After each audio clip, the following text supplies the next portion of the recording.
all, welcome to Ada 24/7 Malayalam YouTube channel. അപ്പോൾ നമ്മൾ നോക്കാൻ പോകുന്നത് RRB NTPC പരീക്ഷയെ പറ്റിയാണ് അല്ലെ. ഈ വർഷം കുറച്ച് ബഡ്ജറ്റിന്റെ ഒരു സമയത്ത് നമ്മുടെ റെയിൽവേ മിനിസ്റ്റർ അശ്വിനി വൈഷ്ണവ് വന്ന് നമ്മളോട് പറഞ്ഞു, നമ്മൾ ഈ വർഷം മുതൽ RRB എന്ത് ചെയ്യാൻ പോവാണ്, വർഷാവർഷം പരീക്ഷകൾ നടത്താനായിട്ട് പോവാണ്. ജനുവരി മാർച്ച് കാലഘട്ടത്തിൽ നമുക്ക് ALPയുടെ നോട്ടിഫിക്കേഷൻ വരും, അതുപോലെ ഏപ്രിൽ ജൂൺ കാലഘട്ടത്തിൽ നമുക്ക് ടെക്നീഷ്യൻസിന്റെ നോട്ടിഫിക്കേഷൻ വരും, ജൂലൈ സെപ്റ്റംബർ കാലഘട്ടത്തിൽ നമുക്ക് NTPCയുടെയും ജൂനിയർ എഞ്ചിനീയറിന്റെയും പാരാമെഡിക്കൽ സ്റ്റാഫിന്റെയും നോട്ടിഫിക്കേഷൻ വരും, ഒക്ടോബർ ഡിസംബറിൽ ലെവൽ 1 മിനിസ്റ്റീരിയൽ ജോബുകളുടെയും കൂടെ ഐസൊലേറ്റഡ് കാറ്റഗറീസിന്റെയും നോട്ടിഫിക്കേഷൻസ് വരുമെന്ന് പറഞ്ഞിരുന്നു.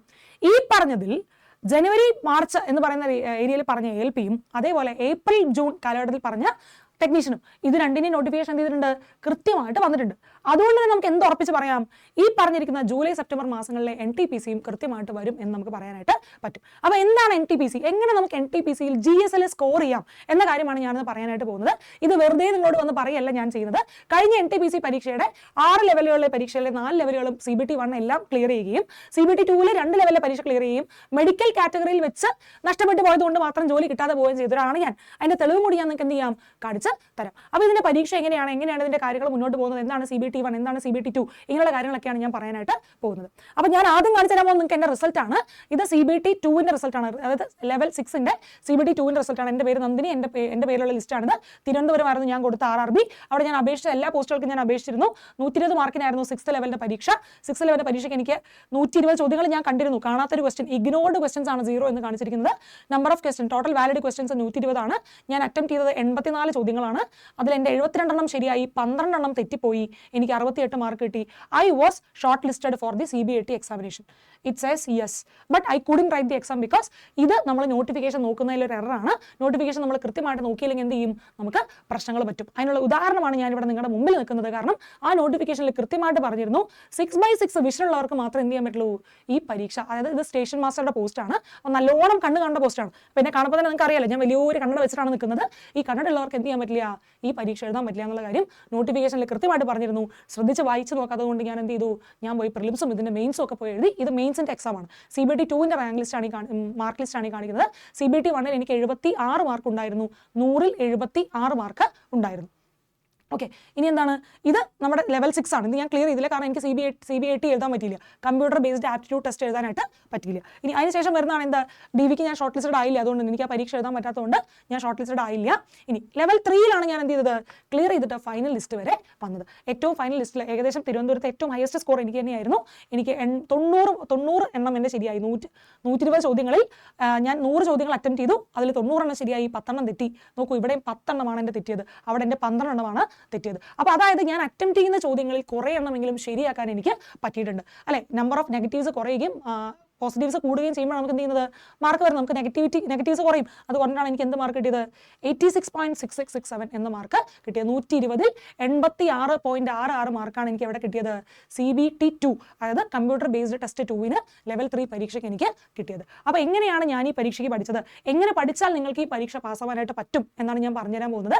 ഇനി ഇതൊക്കെ പാസ്സായിട്ട് എന്തുകൊണ്ട് ഞാൻ ജോലിക്ക് പോയിട്ടില്ല, എന്തുകൊണ്ട് ഞാൻ ഇപ്പോഴും അഡ്ഡ 24/7 പഠിക്കുന്നു എന്നൊരു ചോദ്യം നിങ്ങളുടെ ഉള്ളിൽ വരാം, ഉറപ്പായും വരാം. അതിനൊറ്റ കാരണമുള്ളൂ, എന്താണ്, എനിക്ക് മെഡിക്കൽ ക്ലിയർ ചെയ്യാനായിട്ട് പറ്റില്ല. I have A genetic condition, keratoconus എന്ന് പറയുന്ന കണ്ണിനുള്ള ഒരു അസുഖം എനിക്കുണ്ട്. അങ്ങനെയുള്ള രോഗമുള്ളവർക്ക് എന്ത് ചെയ്യില്ല, അത് ഞാൻ ഈ റെയിൽവേയുടെ ടെസ്റ്റ് കഴിഞ്ഞിട്ടാണ് അറിയുന്നത്. ഇങ്ങനെ രോഗം ഉണ്ടെന്ന് തന്നെ ഞാൻ അറിയുന്നത് റെയിൽവേയുടെ ഭാഗമായിട്ട് നമ്മൾ ചെയ്ത മെഡിക്കൽ ചെക്കപ്പിലാണ്. അത് ഒരു ജനറ്റിക് കണ്ടീഷനാണ്. ഓക്കെ, അത് അത്ര ഫേറ്റലൊന്നും അല്ല, ഒരു കണ്ടീഷനായിട്ട് എൻ്റെ കണ്ണിൽ എന്തുണ്ട്, ഒരു ജനറ്റിക് ഡിസോർഡർ ഉള്ളതുകൊണ്ട് എന്നെ അവർ എടുക്കാൻ പറ്റില്ല എന്ന് പറയായിരുന്നു. I even applied for N appeal. ഞാൻ ചെന്നൈയിൽ പോയിരുന്നു, അപ്പീൽ കൊടുത്ത് എൻ്റെ അപ്പീൽ അക്സെപ്റ്റഡ് ആയി. Because I submitted N appeal. കാരണം എനിക്ക് നല്ല മാർക്കുണ്ട്. തിരുവനന്തപുരം ആ ഒരു RRBയിൽ തന്നെ വളരെ one of the highest marks ആണ് 86 എന്ന് പറയുന്നത്. എന്നിട്ട് അവരെനിക്ക് തരില്ല എന്ന് പറഞ്ഞു. പാലക്കാടായിരുന്നു എൻ്റെ മെഡിക്കൽ ചെക്കപ്പ്, അവർ പറഞ്ഞു എടുക്കില്ല എന്ന് പറഞ്ഞു. So that was A conflict. എനിക്ക് ഭയങ്കര ബുദ്ധിമുട്ടായി പോയി. കാരണം CBT ലെവൽ 1 ഞാൻ എഴുതിയത് തൃശ്ശൂർ വെച്ചാണ്. CBT 2 ഞാൻ ലെവൽ 3യുടെയും 4ൻ്റെയും 5ൻ്റെയും ഒക്കെ എഴുതിയത് കോയമ്പത്തൂർ വെച്ചിട്ടാണ്. CBT 2 6 ലെവലിന് എഴുതി ഞാൻ ചെന്നൈയിൽ വെച്ചിട്ടാണ്. അപ്പോൾ ഞാൻ ഒരുപാട് ഇതിൻ്റെ പുറകെ നടക്കുകയും ഇതിനു വേണ്ടി പഠിക്കുകയും എൻ്റെ സമയം ഒരുപാട് കൊടുക്കുകയും ചെയ്തൊരു പരീക്ഷയായിരുന്നു RRB. എനിക്ക് വളരെ കോൺഫിഡൻസ് ഉള്ള, ഉറപ്പായിട്ടും കയറുമെന്ന് ഞാൻ അത്രയും പ്രിപ്പയർ ചെയ്തൊരു പരീക്ഷയായിരുന്നു. അപ്പോൾ ഇതിൻ്റെ പ്രാക്ടീസും പ്രിപ്പറേഷനും എല്ലാം ചെയ്തുകൊണ്ട് തന്നെ എനിക്ക് ഭയങ്കര പ്രതീക്ഷയുള്ള പരീക്ഷയായിരുന്നു.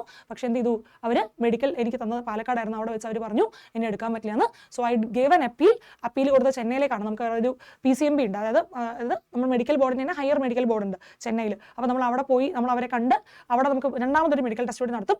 അവർ നടത്തിയിട്ട് പറഞ്ഞു ദിസ് ഇസ് ജനറ്റിക് കണ്ടീഷൻ, റെയിൽവേയുടെ നിയമത്തിൽ പറയുന്നത് ഇങ്ങനെ ജനറ്റിക് കണ്ടീഷൻസ് ഉള്ളവരെ എടുക്കരുത് എന്നാണ്, അതുകൊണ്ട് എടുക്കാൻ പറ്റില്ല എന്ന് പറഞ്ഞിട്ട് അവരെനിക്ക് എഴുതി തന്നു, you are not eligible for any of the posts in railway എന്ന് എഴുതുന്നു. അതുകൊണ്ട് ഇന്ത്യയിലുള്ള റെയിൽവേ പരീക്ഷ എഴുതാൻ ഞാൻ ഉണ്ടാവില്ല, നിങ്ങൾക്ക് എന്ത് ചെയ്യാം, എങ്ങനെ എങ്ങനെ പഠിക്കണം എന്നുള്ള കാര്യം എന്ത് ചെയ്യാം, എനിക്ക് പറഞ്ഞു തരാനായിട്ട് പറ്റും. അതായത് ഇത്തരത്തിൽ മാർക്ക് നേടാനായിട്ട് നിങ്ങൾക്ക് എങ്ങനെ പഠിക്കണം എന്ന് പറഞ്ഞു തരാനായിട്ട് എനിക്ക് പറ്റും. അത് പറഞ്ഞു തരാനാണ് ഞാൻ ഇന്ന് വന്നിട്ടുള്ളത്.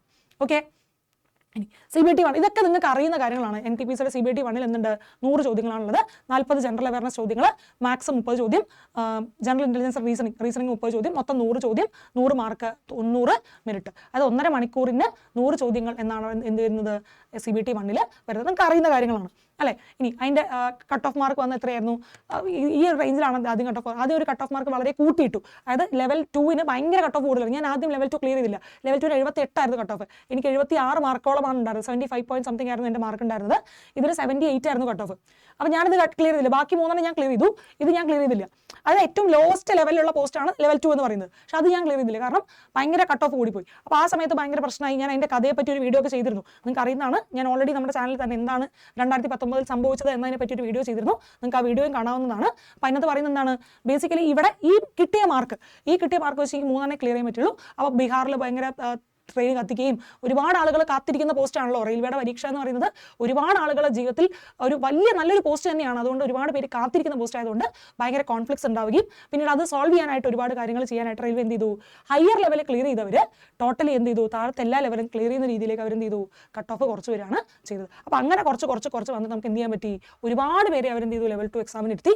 ലെവൽ 2നെയും ലെവൽ 3നെയും പരീക്ഷയ്ക്ക് ഒരുപാട് ആൾക്കാരുണ്ടായിരുന്നു. Okay, large number of people wrote the level 2. ഇനി മറ്റ് പരീക്ഷകളെ പോലെ SSCയോ അല്ലെങ്കിൽ ബാങ്കോ അല്ലെങ്കിൽ LICയോ അല്ലെങ്കിൽ ഇപ്പോൾ കേരള PSC നടത്തുന്ന പരീക്ഷകളെ പോലെ അല്ല NTPC. കോടിക്കണക്കിന് ആൾക്കാരാണ് അപ്ലൈ ചെയ്യുന്നത്. 1.5 കോടിയോളം ആൾക്കാരാണ് എന്ത് പരീക്ഷ എഴുതുന്നത്, NTPCയുടെ പരീക്ഷ എഴുതുന്നത്. ബാക്കിയൊക്കെ ലക്ഷക്കണക്കിനല്ലേ നമുക്ക് പറയാൻ പറ്റുള്ളൂ. ഇത് കോടിക്കണക്കിന് ആൾക്കാരാണ് എഴുതുന്നത്. We are having a very very tight competition for RRB. ഇനി ഈ പരീക്ഷയിൽ ഇത്രയും ആൾക്കാർ എഴുതിയിട്ട് പരീക്ഷ എങ്ങനെ ഞാൻ ക്ലിയർ ചെയ്തു, എങ്ങനെ എനിക്ക് ക്ലിയർ ചെയ്യാൻ പറ്റിയെന്നാണ് ഞാൻ പറയാൻ പോകുന്നത്. അതിന് മുമ്പ് നമുക്ക് CBT 2 എന്നാ നോക്കാം. CBT 2 എങ്ങനെയാണ്, സെയിം സാധനം തന്നെയാണ്, 90 മിനിറ്റേ ഉള്ളൂ. പക്ഷെ എന്താണ്, ഇവിടെ ചോദ്യത്തിൻ്റെ എണ്ണം കൂടി 120 ആയി. അതുപോലെ തന്നെ എന്താണ്, 35 റീസണിംഗ്, 35 മാത്സ്, 50 ജനറൽ അവയർനെസ് എന്ത് ചെയ്യുന്നു, ചോദ്യങ്ങളുടെ എണ്ണം കൂടുകയാണ് ചെയ്യുന്നത്.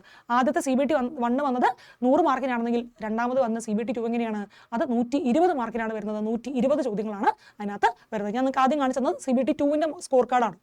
ഓക്കെ, ഇനി ഇതിൻ്റെ സിലബസ് നമ്മൾ നോക്കുക. അതിൻ്റെ ഞാൻ മാത്സിനെ പറ്റി റീസണിങ്ങിനെ പറ്റി ഇതിനകത്ത് പറയുന്നില്ല. ഞാൻ GSനെ പറ്റി മാത്രമാണ് പറയുന്നത്. മറ്റത് പ്രാക്ടീസ് തന്നെയാണ്. നിങ്ങൾക്ക് കൃത്യമാണ് അതിനെപ്പറ്റി വിശാഖ് സാറും കാവ്യംസും ഒക്കെ നിങ്ങൾക്ക് കൃത്യമായിട്ട് ക്ലാസ് എടുത്ത് തന്നിട്ടുണ്ട്. എങ്ങനെയാണ് പഠിക്കേണ്ടതിനെ പറ്റി അവർ ഒരുപാട് ക്ലാസ്സുകൾ തന്നിട്ടുണ്ട്. ഇവിടെ ഞാൻ പറയാൻ പോകുന്നത് GSനെ പറ്റിയാണ്. ഓക്കെ, ഇവിടെ സ്പെസിഫിക് ടോപ്പിക്സ് ആണ്. ഈ സ്പെസിഫിക് ടോപ്പിക്സ് എന്ന് പറയുമ്പോൾ ആകെ ഇത്ര ടോപ്പിക്കേ തന്നിട്ടുള്ളൂ. 120 ചോദ്യമുണ്ട്. എല്ലാ ടോപ്പിക്കിനും അറ്റ്ലീസ്റ്റ് ഒരു ചോദ്യമെങ്കിലും എന്തായാലും അവർ ചോദിക്കും. ഓക്കെ, ഞാൻ പരീക്ഷ എഴുതിയ എക്സ്പീരിയൻസ് എന്നാണ് പറയുന്നത്. 2 ലെവൽ പരീക്ഷ എഴുതിയ എക്സ്പീരിയൻസ് ആണ് പറയുന്നത്. എല്ലാ ടോപ്പിക്കിനും അറ്റ്ലീസ്റ്റ് ഒരു ചോദ്യമെങ്കിലും അവരെന്തായാലും ചോദിച്ചിരിക്കും. ഓക്കെ, ആ ചോദിക്കുന്ന ചോദ്യം ഇപ്പോൾ നോക്കൂ. ഇതിനകത്ത് നമുക്കറിയാം കറണ്ട് ഇവൻസ്, നമുക്ക് കറണ്ട് അഫയേഴ്സ് പഠിക്കണം, ഗെയിംസ് പഠിക്കണം, ആർട്സ് പഠിക്കണം, ലിറ്ററേച്ചർ പഠിക്കണം, മോണ്യുമെന്റ്സ് പഠിക്കണം. ഇങ്ങനെയുള്ള സ്പെസിഫിക് ടോപ്പിക്സ് ഇല്ലേ, monuments and places of India ഒരു ചോദ്യം ഷുവറാണ്. അപ്പോൾ അങ്ങനെയുള്ള ടോപ്പിക്കുകൾ എന്ത് ചെയ്യുക, സെലക്ട് ചെയ്ത് നമുക്ക് അധികം സമയം എടുക്കില്ല അത് പഠിക്കാൻ. നമ്മൾ ഗൂഗിൾ ചെയ്തോ അല്ലെങ്കിൽ ഒരു സോഴ്സ് കണ്ടുപിടിച്ച് പഠിക്കാൻ തുടങ്ങി കഴിഞ്ഞാൽ അധികം സമയം എടുക്കാത്ത സാധനമാണ് എന്ത്, ഇങ്ങനെയുള്ള ജനറൽ ടോപ്പിക്. ഇന്ത്യൻ ലിറ്ററേച്ചർ പഠിക്കാൻ പോയി ഒരുപാട് പഠിക്കണം അല്ലേ. നമുക്ക് പഴയ ഏൻഷ്യൻ ലിറ്ററേച്ചർ പഠിക്കണം, മിഡീവൽ ലിറ്ററേച്ചർ പഠിക്കണം, ന്യൂ ലിറ്ററേച്ചർ, മോഡേൺ ലിറ്ററേച്ചർ പഠിക്കണം. ഒരുപാട് സാധനം പഠിക്കാനുണ്ട്. ഭാഷകളിൽ പഠിക്കാനുണ്ട്, സംസ്കൃതത്തിൽ പഠിക്കണം, ഹിന്ദിയിൽ പഠിക്കണം, ഇംഗ്ലീഷിൽ പഠിക്കണം.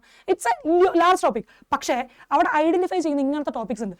Monuments and place of India. ഇനി അതുപോലെ എന്താണ്, ഇപ്പോൾ history of India and freedom struggle. It's A large topic. നമ്മുടെ ടൈം എടുത്ത് ക്ലാസ് ഒക്കെ ആയിട്ട് പഠിക്കേണ്ട സാധനമാണ്. പക്ഷേ അവിടെ നിന്ന് വരുന്നുണ്ട് ചെറിയ സാധനങ്ങൾ വരും. ഫോർ എക്സാമ്പിൾ ഇപ്പോൾ നോക്കൂ, Indian polity, general science, technological developments, space and nuclear programme of India.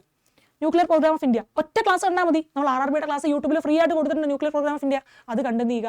അതിനകത്ത് വരാൻ സാധ്യതയുള്ള എല്ലാ ചോദ്യങ്ങളും, ആദ്യത്തെ ന്യൂക്ലിയർ പവർ പ്ലാന്റ് എവിടെയാണ്, ഏറ്റവും കൂടുതൽ ഉൽപ്പാദിപ്പിക്കുന്ന ആരാണ്, ഇങ്ങനെയുള്ള എല്ലാ കാര്യങ്ങളും എവിടെ കവർ ചെയ്തിട്ടുണ്ട്, ഇതിനകത്ത് കവർ ചെയ്തിട്ടുണ്ട്. ആൻഡ് കഴിഞ്ഞ 2-3 ദിവസമായിട്ട് ഞാൻ ഇതിലെ സ്പെസിഫിക് ടോപ്പിക്സ് കവർ ചെയ്തുകൊണ്ടിരിക്കുന്നുണ്ട്. ഉദാഹരണത്തിന് I did a class on common abbreviations. കണ്ടോ, എല്ലാ പരീക്ഷകൾക്കും ചോദിക്കുന്നതാണ്. പക്ഷെ അത് സിലബസിൽ തന്നെ ആര് തന്നിരിക്കുന്നു, RRB തന്നിരിക്കുന്നു. കോമൺ അബ്രിവിയേഷൻസിൻ്റെ ഒരു ക്ലാസ് നമ്മൾ ചെയ്തിരുന്നു. Then I did class on flagship government programmes. ഇതൊക്കെ എന്താണ്, ഇങ്ങനെയുള്ള സ്പെസിഫിക് ടോപ്പിക്കുകൾ. അതായത് ഒരു അരമണിക്കൂറിലോ 3/4 മണിക്കൂറിലോ നമുക്ക് ക്ലാസ് കേൾക്കാനും അതിനേക്കാൾ ഉപരി ഒരു 2 മണിക്കൂറിനുള്ളിൽ നമുക്ക് പഠിച്ചു തീർക്കാനും വരുന്ന സാധനങ്ങളാണ് ഇത്. ഈ വരുന്ന ചെറിയ ടോപ്പിക്കുകൾ. Transport systems in India. ഒരുപാട് കാര്യങ്ങളൊന്നുമില്ല. NH പഠിക്കുക, നാഷണൽ വാട്ടർവേസ് പഠിക്കുക, എയർവേസിനെ പറ്റി പഠിക്കുക, എല്ലാത്തിനെ പറ്റി, റെയിൽവേനെ പറ്റി പഠിക്കുക, ഒരു ഐഡിയ ഉണ്ടാക്കി വയ്ക്കുക. അത്രേ ആവശ്യമുള്ളൂ. അല്ലാണ്ട് മാസങ്ങളോളം നമുക്ക് പഠിക്കാൻ ഹിസ്റ്ററി പഠിക്കുന്ന പോലെയോ ജോഗ്രഫി പഠിക്കുന്ന പോലെയോ അല്ലെങ്കിൽ സയൻസ് പഠിക്കുന്ന പോലെയോ മാസങ്ങളോളം നമുക്ക് എന്ത് പഠിക്കേണ്ട, ഈ ചെറിയ ടോപ്പിക്കുകൾ പഠിക്കേണ്ട. അവിടെ എന്ത് ചെയ്യുക, ടൈം ഇൻവെസ്റ്റ് ചെയ്യുക, ചെറിയ ചെറിയ ക്രിസ്പായിട്ടുള്ള നോട്ടുകൾ ഉണ്ടാക്കി വെക്കുക, അതെന്ത് ചെയ്യുക, റിവൈസ് ചെയ്യുക, ഈ സാധനങ്ങൾ പരീക്ഷകൾ എഴുതി പ്രാക്ടീസ് ചെയ്യുക. You will surely clear the exam. അതാണ് ആകെ എന്ത് ചെയ്യുന്നത്, ഈ പരീക്ഷ ക്ലിയർ ചെയ്യാനുള്ള മാർഗ്ഗം എന്ന് പറയുന്നത്. ഈ കുഞ്ഞു കുഞ്ഞു ടോപ്പിക്കുകളുണ്ടല്ലോ, ഇപ്പോൾ ഫേമസ് പേഴ്സണാലിറ്റീസ്, അതുപോലെ എന്താണ് Flora and phone off India. Indian economy ചെറിയ ടോപ്പിക്കാണെന്ന് ഞാൻ പറയില്ല, it's A very huge topic. നമുക്ക് ഒരുപാട് കാര്യങ്ങൾ അതിനകത്ത് പബ്ലിക് ഫിനാൻസും പ്രൈവറ്റ് ഫിനാൻസും ഒരുപാട് സാധനങ്ങൾ, ഫിസിക്കൽ പോളിസി, മോണിറ്ററി പോളിസി ഒക്കെ നമുക്ക് പഠിക്കാനുണ്ട്. അങ്ങനെ ടോപ്പിക്കല്ല പറയുന്നത്, കമ്പാരിറ്റീവ്ലി ചെറിയ ചെറിയ ടോപ്പിക്കുകളുടെ കാര്യമാണ് ഞാൻ ചെയ്യുന്നത് ഇവിടെ പറയുന്നത്. അതുപോലെ public sector organisations, important government organisations, ഇങ്ങനെയുള്ള സാധനങ്ങളൊക്കെ എന്ത് ചെയ്യുക, സെലക്റ്റീവായിട്ട് എന്ത് ചെയ്യുക, ചെറിയ ചെറിയ ടോപ്പിക്കുകളെ പഠിച്ചു തീർക്കാനായിട്ട് ശ്രദ്ധിക്കുക. അങ്ങനെ പഠിച്ചെടുത്താൽ നമുക്ക് എന്ത് ചെയ്യാൻ പറ്റും, ഒരുപാട് സ്കോറിംഗ് ഇവിടെ നിങ്ങൾക്ക് നടത്താനായിട്ട് പറ്റും. അതിൻ്റെ മാത്സിൻ്റെയും റീസണിങ് സിലബസ് ഞാൻ ജസ്റ്റ് ഒന്ന് കൊണ്ടുവന്നിട്ടുണ്ട്. അതെന്ത് ചെയ്യുക, അവിടെ പ്രാക്ടീസിനാണ് എന്ത് ചെയ്യുന്നത് ഇമ്പോർട്ടൻസ് വരുന്നത്. ഈ തന്നിരിക്കുന്ന ടോപ്പിക്കുകളിലെങ്കിലും ഓരോ ടൈപ്പിലും ഒരു 5-10 ചോദ്യങ്ങളെങ്കിലും നിങ്ങൾ ചെയ്ത് വെക്കുന്നുണ്ട്, അല്ലെങ്കിൽ ചെയ്ത് നോക്കുന്നുണ്ട്, ആ ഐഡിയ നിങ്ങൾ എഴുതി വെക്കുന്നുള്ള കാര്യം എന്ത് ചെയ്യുക, ഉറപ്പാക്കാനായിട്ട് ശ്രദ്ധിക്കുക. ഓക്കെ, ഇനി എനിക്ക് വർക്ക് ചെയ്ത ടിപ്പുകളാണ് ഞാൻ പറയുന്നത്. കോംപ്രഹെൻസീവ് കവറേജ് ഓഫ് സിലബസ് ആണ്. ഈ സിലബസ് എന്ത് ചെയ്യുക, നമ്മുടെ ബൈബിളാക്കി വെച്ച് എന്ത് ചെയ്യുക, ഓരോ ഭാഗവും പതുക്കെ എന്ത് ചെയ്യുക, കവർ ചെയ്ത്. ഒരു ദിവസം കൊണ്ടോ 2 ദിവസം കൊണ്ടോ നടക്കുന്നതല്ല അല്ലേ. ജൂലൈയിൽ കഴിഞ്ഞിട്ട് എന്ത് ചെയ്യുള്ളൂ, ഈ നോട്ടിഫിക്കേഷൻ വരുള്ളൂ. We can start right now അല്ലേ. ഇത് 2 വർഷം മുന്നേ 1 വർഷം മുന്നേ ഒക്കെ സ്റ്റാർട്ട് ചെയ്യുന്ന ആൾക്കാരുണ്ട്. അവരെ നോക്കുമ്പോൾ നമ്മൾ കുറച്ച് പുറകിലാണെങ്കിലും നമുക്ക് എന്ത് ചെയ്യാൻ പറ്റും, ഇപ്പം തുടങ്ങിയാൽ പോലും കോംപ്രഹെൻസീവ് ആയിട്ട് നമുക്ക് എന്ത് ചെയ്യാൻ പറ്റും, ഈ ഹോൾ സിലബസ് കവർ ചെയ്യാനായിട്ട് പറ്റും. അതേപോലെ എന്ത് ചെയ്യുക, കവർ ചെയ്ത് എല്ലാം പഠിച്ച് വെച്ച് ഒരു കെട്ട് നോട്ട് ഉണ്ടാക്കി വെച്ചിട്ട് കാര്യമില്ല. We need to revise. അവിടെ എന്ത് ചെയ്യണം, റിവിഷന് വളരെ ഇമ്പോർട്ടൻസ് ഉണ്ട്. അതേപോലെ തന്നെ ഇമ്പോർട്ടൻസ് എന്തിനുണ്ട്, പ്രാക്ടീസിന് ഉണ്ട്. You must take test series. അത് നിങ്ങൾ ആലോചിച്ച് 90 മിനിറ്റ് 100 ചോദ്യങ്ങളും അതിൽ 30 ചോദ്യം മാക്സ്, 30 ചോദ്യം റീസണിങ്ങും ആണ്. ഒന്ന് ഇമാജിൻ ചെയ്ത് നോക്കൂ, ഒരു ചോദ്യം ചെയ്യാൻ 1 മിനിറ്റിൽ താഴെ സമയം പോലും, 1 മിനിറ്റ് പോലും നമുക്ക് സമയം കിട്ടുന്നില്ല. മനസ്സിലായി, 1 മിനിറ്റിൽ താഴെ സമയമാണ് നമുക്ക് കിട്ടുന്നത്. അതാണ് നമുക്ക് പ്രാക്ടീസ് സ്പീഡിൽ ചെയ്യണമെന്നുണ്ടെങ്കിൽ നമുക്ക് എന്ത് വേണം, വി നീഡ് 100% നമുക്ക് എന്ത് വേണം, പ്രാക്ടീസ് കൂടിയേ തീരൂ. അല്ലാണ്ട് നമുക്ക് ഈ പരീക്ഷ ക്ലിയർ ചെയ്യാനായിട്ട് പറ്റില്ല. ഇനി CBT 2 ആയി കഴിഞ്ഞാലോ 90 മിനിറ്റും 35 മാക്സും 35 റീസണിങ്ങും 50 ജനറൽ അവയർനെസ്സും.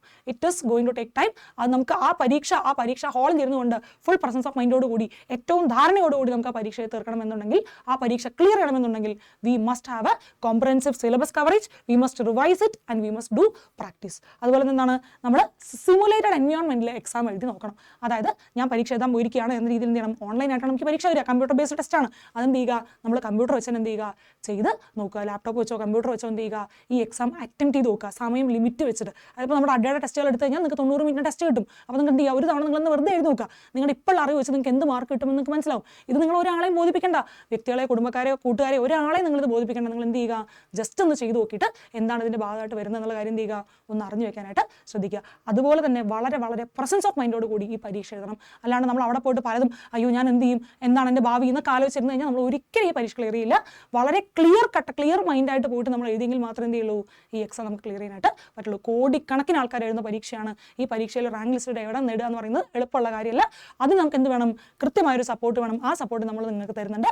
അത് നിങ്ങൾക്ക് തരുന്നത് ഇപ്പോൾ ഈ 2 ദിവസത്തേക്ക് എന്താണ്, നിങ്ങൾക്ക് ഡബിൾ വാലിഡിറ്റിയോട് കൂടി എന്ത് ചെയ്യുന്നുണ്ട്, ആ പോസ്റ്റ് ഇത് നമ്മൾ തരുന്നുണ്ട്. നിങ്ങൾ എന്ത് ചെയ്യുക, ഗൂഗിളിൽ പോവുക, അഡ 247 മലയാളം എന്ന് ടൈപ്പ് ചെയ്യുക. ഫസ്റ്റ് വരുന്ന സാധനം എടുത്ത് കഴിഞ്ഞാൽ നിങ്ങൾക്ക് എന്ത് ചെയ്യാൻ പറ്റും, നമ്മുടെ കോഴ്സുകൾ കാണാം. എല്ലാ കോഴ്സിലും ഇപ്പോൾ മന്തിൻ്റെ സെയിൽ നടക്കുന്നുണ്ട്. ട്രിപ്പിൾ ബെനിഫിറ്റ് ആണ്. അതായത് പ്രൈസ് ഡ്രോപ്പും ഉണ്ട്, 17% ഓഫറും ഉണ്ട്, അതിൻ്റെ കൂടെ തന്നെ ഡബിൾ വാലിഡിറ്റിയും കൂടി ഉണ്ട്. ഇത് 3 കൂടി നിങ്ങൾക്ക് എന്ത് ചെയ്യണം, ഒറ്റയടിക്ക് തന്നെ ലഭിക്കുകയാണ്. അത് നിങ്ങൾക്ക് എങ്ങനെയാണ്, എന്താണ് ചെയ്യേണ്ടത്, താഴെ പോയി കഴിഞ്ഞാൽ നമുക്ക് എന്ത് കാണാം, റെയിൽവേയുടെ ബാച്ച് കാണാം. റെയിൽവേ ബാച്ച് 2 എന്നാണ് എഴുതിയിട്ടുണ്ടാവുക. ബേസിക്കലി എന്താണ്, റെയിൽവേ ബാച്ച് 2 അല്ല, ഇറ്റ് ഈസ് റെയിൽവേ ബാച്ച് 12 ആണ്. അതായത് നമ്മുടെ 12ാമത്തെ ബാച്ചാണ് ഇത്, ഈ കാണുന്ന റെയിൽവേ ബാച്ച് 2 എന്ന് പറയുന്നത്. നമുക്ക് RRB 10 വരെ കഴിഞ്ഞാൽ പിന്നെ നമുക്ക് 1 മുതൽ നമ്പർ ഇടാൻ പറ്റുള്ളൂ. അത് നമ്മുടെ ആപ്പിൻ്റെ രീതി അങ്ങനെയാണ്. അതുകൊണ്ട് എന്താണ്, ദിസ് റെയിൽവേ ബാച്ച് 2 എന്ന് നമുക്ക് പറയാം. ജൂൺ 7-നാണ് നമ്മളത് സ്റ്റാർട്ട് ചെയ്യുന്നത്. 220 പരം മണിക്കൂറിൻ്റെ ഈ പറയുന്ന ടോപ്പിക്സ് എല്ലാം കവർ ചെയ്തുകൊണ്ടുള്ള കോംപ്രഹെൻസീവ് ക്ലാസ്സുകൾ നിങ്ങൾക്ക് കിട്ടും. അതിൻ്റെ കൂടെ നിങ്ങൾക്ക് 10 e-ബുക്കുകളും കിട്ടും, ടെസ്റ്റ് സീരീസുകൾ വരും, എല്ലാം നിങ്ങൾക്ക് എന്ത് ചെയ്യാൻ പറ്റും, ആക്സസ് ചെയ്യാനായിട്ട് പറ്റും. അതും വളരെ കുറഞ്ഞ കോസ്റ്റിന് ഈ സിമുലേറ്റഡ് എൻവയോൺമെൻറ്റിൽ നിങ്ങൾക്ക് പരീക്ഷ എഴുതി നോക്കാനായിട്ട് പറ്റും. അതാണ് ഇവിടെ ഏറ്റവും ഹൈലൈറ്റ് ആയിട്ട് വരുന്നത്. നിങ്ങൾ എന്ത് ചെയ്യുക, ഇവിടെ പോവുക, ബൈ നൗ കൊടുക്കുക, എന്നിട്ട് എന്ത് ചെയ്യുക, ഈ കൂപ്പൺ കോഡിൻ്റെ അവിടെ Y757 എന്ന കോഡ് എന്ത് ചെയ്യുക, അപ്ലൈ ചെയ്യുക. അപ്ലൈ ചെയ്ത് കഴിഞ്ഞാൽ 1952 രൂപയ്ക്ക്, 2000 രൂപയിൽ താഴെ 1950 രൂപയ്ക്ക് നിങ്ങൾക്ക് എന്ത് ചെയ്യാൻ പറ്റുന്നു, ഈ ഒരു കോഴ്സ് എടുക്കാനായിട്ട് പറ്റുന്നു. ഇതിൻ്റെ ഭാഗമായിട്ട് വരുന്ന എല്ലാ കാര്യങ്ങളും കിട്ടുന്നു. ഇത് കിട്ടിക്കഴിഞ്ഞാൽ നിങ്ങളിത് പ്രാക്ടീസ് ചെയ്യണം, നിങ്ങൾ പഠിക്കണം. ഇത് ഇവിടുന്ന് തരുന്ന നോട്ട് മാത്രം പഠിച്ച് ഉറപ്പായിട്ട് പരീക്ഷ പാസ്സാവുന്നല്ല ഞാൻ പറയുന്നത്. അതിനൊരു സപ്പോർട്ട് പ്രൊവൈഡ് ചെയ്യാൻ, നിങ്ങൾക്ക് അറിയാത്ത വിഷയങ്ങളെ പറഞ്ഞു തരാൻ, നിങ്ങളുടെ സംശയങ്ങൾ ക്ലിയർ ചെയ്യാൻ എന്ത് ചെയ്യുന്നുണ്ട്, നമ്മൾ ഇവിടെ തന്നെയുണ്ട്. അതാണ് എനിക്ക് പറയാനുള്ളത്. ഏറ്റവും നന്നായിട്ട് എന്ത് ചെയ്യുക, പഠിക്കാനായിട്ട് ശ്രദ്ധിക്കുക. എന്തെങ്കിലും സംശയങ്ങൾ നിങ്ങൾക്ക് ഇതുമായി ബന്ധപ്പെട്ടുണ്ടെങ്കിൽ വീഡിയോയുടെ താഴെ കമൻറ്റായിട്ട് രേഖപ്പെടുത്തുക. എന്തെങ്കിലും സംശയം ഉണ്ടെങ്കിൽ പറയുക. എല്ലാ സംശയങ്ങളും നമ്മൾ ക്ലിയർ ചെയ്യും. ചെയ്ത് തരുന്നതാണ്. അപ്പോൾ കോഴ്സ് എടുക്കാൻ ഓർക്കുക, എടുക്കുകയാണെങ്കിൽ തന്നെ വൈകാതെ എടുക്കുക. അത് മെയ് 30-നുള്ളിൽ എടുക്കുക. കാരണം മെയ് 31-ന് എന്തുണ്ട്, ഈ ഡബിൾ വാലിഡിറ്റി അവസാനിക്കും. ഓക്കെ, അപ്പോൾ എന്ത് ചെയ്യുക, ഈ ഡബിൾ വാലിഡിറ്റി ഓഫറുള്ള സമയത്ത് എന്ത് ചെയ്യുക, ഈ കോഴ്സ് എടുക്കാനായിട്ട് ശ്രദ്ധിക്കുക. കോഡ് മറക്കണ്ട, ഇറ്റ് ഇസ് Y757. ഓക്കെ, അപ്പോൾ എന്തെങ്കിലും സംശയങ്ങളുണ്ടെങ്കിൽ വീഡിയോ താഴെ പറയുക. വീഡിയോ ലൈക്ക് ചെയ്യുക, ഷെയർ ചെയ്യുക, എല്ലാവർക്കും ഷെയർ ചെയ്ത് കൊടുക്കാനും കൂടി ശ്രദ്ധിക്കുക. Okay, thank you very much. Will meet in another video. Thank U.